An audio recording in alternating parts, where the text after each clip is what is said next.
तुम्हारी चेतना को जंग लगा देते हैं। तुम बाहर से चमकते दिखते हो पर भीतर से खोखले हो जाते हो। ये मन का मैल तुम्हारी शुद्धि ऊर्जा को प्रेम, सृजन और आनंद में बहने से रोक देता है। ये विकृत ऊर्जा ही तुम्हें दुख दे रही है, तुम्हारी शांति छीन रही है। बाहर का दुश्मन तुम्हें ज्यादा से ज्यादा शरीर को नुकसान पहुंचा सकता है, लेकिन भीतर का ये दुश्मन तुम्हारे प्रेम करने की क्षमता को मार देता है, तुम्हारे आनंद के स्रोत को सुखा देता है या तुम्हें जीते जी मुर्दा बना देता है। तुम्हारा विनाश कोई और नहीं कर रहा है, तुम स्वयं अपने विनाश के निर्माता हो। तो क्या ये आत्म विनाशकारी चक्र तोड़ा जा सकता है? हाँ, तोड़ा जा सकता है। क्या इस जंग को लोहे से अलग किया जा सकता है? हाँ, बिल्कुल अलग किया जा सकता है। कबीर जी कहते हैं, उपाय बहुत सरल है, सफाई। लेकिन ये सफाई बाहर की नहीं है, ये आंतरिक क्रांति है। तुम क्या करते हो? तुम क्रोध को दबाते हो, तुम ईर्ष्या से लड़ते हो।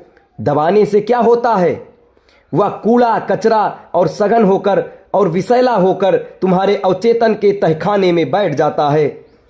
वह वहां से तुम्हें अदृश्य रूप से नियंत्रित करता है। लड़ना नहीं है, जो लड़ाई लड़ता है वह और अधिक तनावग्रस्त हो जाता है, वह हार जाता है। साहब, कबीर का आध्यात्मिक विज्ञान कहता है साक्षी भाव। यह साक्षी भाव क्या है?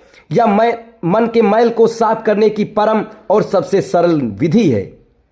क्रोध उठे, उसकी गर्दन मत पकड़ो, बस देखो। ईर्ष्या आए, उसे दुत्कारो मत, बस देखो। वासना दौड़े, तुम उसके साथ मत दौड़ो। तुम किनारे खड़े होकर एक प्रकाश स्तंभ की तरह सिर्फ उस पर रोशनी डालो। केवल देखो, बिना निर्णय, बिना दमन, बिना समर्थन। जैसे ही तुम देखने वाले बन जाते हो, लोहा और जंग अलग हो जाते हैं।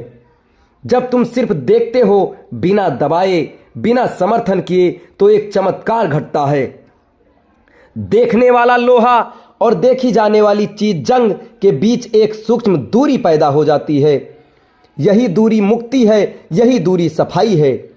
जैसे ही तुम जंग को अपनी जागरूकता की आंख से देखते हो, वह अपनी शक्ति खो देती है।